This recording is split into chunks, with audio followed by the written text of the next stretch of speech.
So this video is a short presentation on one of the ways that you can help to realign the knees or line up the knees so that you get the midline through the knee, which gives you better support. And the legs, we want to have adaptability in the feet to adapt to uneven terrain, which most of us don't walk on anymore. And so that the adaptability, the lack of adaptability doesn't transfer up into the knee and then go up into the hip, and we get lesser support up into the sacrum and the pelvis. So there's something that I learned from a physical therapist. I'm not sure if this is the correct term anymore. It's called the screw home. And what happens is this is a left femur, and when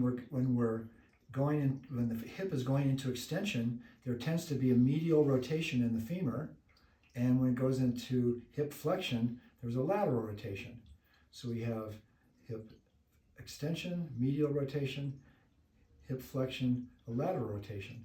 So when we come into support, there's a tendency for the femur to want to go medially. Now, if the tibia follows that and goes medial with it, then we're going to have, it's going to be less supportive through the knee. We're going to get strain in the knee and through the hip, and also down into the leg. So the screw home is when we come, let's say this is the femur and this is the tibia.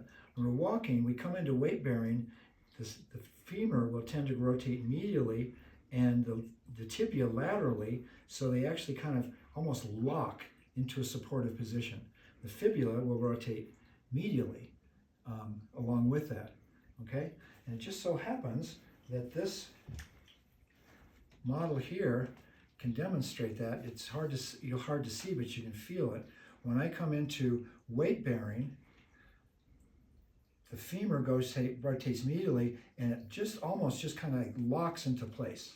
So we get then support that's coming through the middle of the bones, through the middle of the joint, and up into the hip. So what we want to do is I'll show you a way to work with that and help to align the knee. And this would be really good to do after you've gotten the talus to be more supportive of the tibia, and arches to work better, and the fibula to be able to have its motion. This would be a way to kind of integrate biomechanically instead of integrating biodynamically.